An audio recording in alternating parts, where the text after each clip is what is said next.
All right, let's talk x-rays, guys. So, funny thing, this is Raylan's pelvic x-ray before surgery. You will see this little nursing term that we went over in A&P1, supine. Although I learned this when I was learning ways to restrain children, because I worked at a children's home with some kids that had some major behavioral problems and how to safely restrain them. And we always learned supine is on the spine. So I knew this before Raylan, before A&P1, but supine on the spine, laying on the spine, face up. That's what supine means. Do you know what all this is? This is from a year ago, almost a year ago to the day. Raylan got a spinal fusion, complete spinal fusion. So this just shows the bottom half, but yeah, that's a lot of metal. And you will see this metal is going into really close to her hip sockets, but that doesn't matter because these hips are not in good places. So they've done surgery on her hips a couple times with complications that required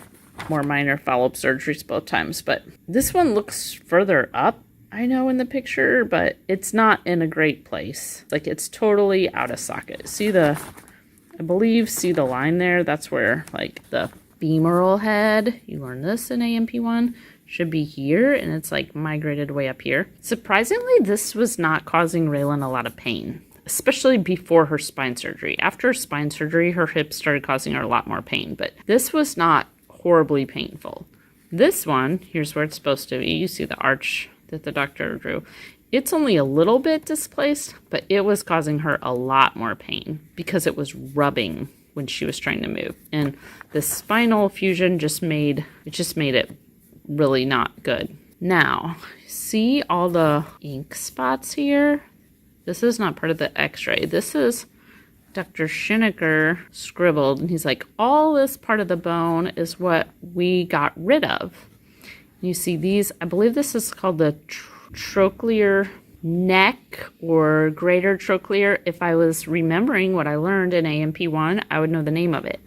But basically, this is the part of the bone that a lot of the ligaments and tendons are connected to on your femur. So he got rid of all this stuff in black, which includes under that section. And then he wanted to save below here. This is also that her hip sockets are not grading. This was called maybe a trochlear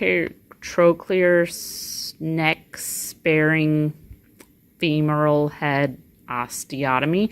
We should look it up. We should look it up and give you the right name for it, because I think I probably butchered what the surgery was called. But femoral head removal with saving this important section where bones and ligaments are attached. So what do they do with this section? Here is her after surgery picture. This is going to look crazy, you guys, that this is the solution, but it is after 2 failed hip surgeries, the 3rd surgery, it has helped. Like, she's on a lot less pain meds. You're not going to believe what it looks like, though, because it looks insane. It's like, are you serious they did this? No more femoral heads. Do you remember the little pieces that I told you had all the muscle tendons were attached to? And I think some ligaments were attached to there too. I'm not sure. I think ligaments and tendons are attached to that thing. Remember I said those little bone pieces that he wasn't going to get rid of? You see him on there? Whoop. I don't know what they did. I don't know how they stuck them together, but they're stuck on there. And right now we're doing gentle range of motion with her, which is not hurting her at all. And he's like, don't go past midline, another A&P term. Don't adduct her legs too much, another A&P term, but abduct them or bring them out and do little circle range of motion. He's like, you don't want to do that. You don't want to bring them in. So you don't, the surgeon literally said, pop those off. It's like, okay, like, yep, we don't want to pop those off. Yeah, thanks to A&P, I understood why he wanted to save that little piece. And her surgery made a lot more sense to me. Still, though, like, it's hard to comprehend how this kind of surgery is the right surgery for someone. But after 2 failed hip surgeries that required follow-up complication surgeries, we really think this is the one that's going to help her. And we wish we didn't get to the point of needing it, but we're glad we had a really excellent surgeon to do it. And that is probably, to me, one of the craziest x-rays you will ever see. I mean, it just looks crazy to me, cutting off femoral heads and all that spinal fusion stuff. So yeah, taking a look at some x-rays and talking about how nursing prereqs have helped me understand some of this. Also, because of this complete spinal fusion from here all the way up to her cranial vertebrae, I understood why they couldn't do an epidural, because it's just, there's bone graft in here too, and it's just too complicated to get a needle into her spinal nerve. And instead they did something called an ESP, and I had to look up what that was, and I don't remember, but they explained it pretty well. They're like, we can't get pain medicine into the spinal nerve because of this spinal fusion, and I think the bone graft material was in the way, but they're like, what we're going to do is aim for right by these muscles on either side of her vertebrae, and we'll get it as close to the nerve as we can, and it'll wash that nerve in anesthesia stuff, or I don't know, painkiller stuff, numbing stuff.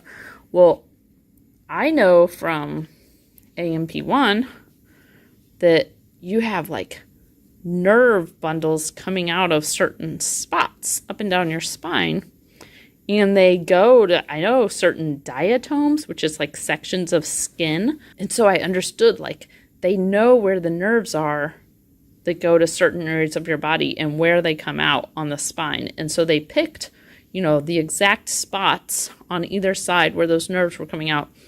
They couldn't get to the main nerve and do everything there down, but they could do those spots. And they just left that in for a few days, and like medication went to those nerves, numbing medication, and that let her be a lot more alert and awake after surgery with less pain. But yeah, all this stuff, the doctors do a good job explaining it, but AMP1 just really helped me kind of understand more what they were saying. And it makes stuff like this more fascinating, and where you go, aha, that's why you need that little piece of bone right there. That, I get it. And it makes you not get confused when they say adduct or abduct, but don't adduct her legs. Like, so, funny thing, I thought she was not able to adduct her legs before AMP. I thought she had trouble with adduction, and I learned adduction means bringing together towards midline, and abduction means taking apart. So Raylan was really good at adducting her legs, but what she was bad at was abducting them, which is very helpful for trying to do diaper changes and hygiene. That was getting worse. But those words sound so similar. I couldn't understand in my nursing lectures when they say abduction and adduction. My hearing's not the best. And I can hear they're saying one of those words, but I would have trouble distinguishing. Did they just say adduction or abduction? Which is kind of frustrating, because it would be like, this muscle helps with abducting blah blah blah, and I'd be like, does it help with abducting or adducting? And so I don't love those words. I know what they mean, but if someone's saying them, sometimes it's really hard for me to decipher which word they said.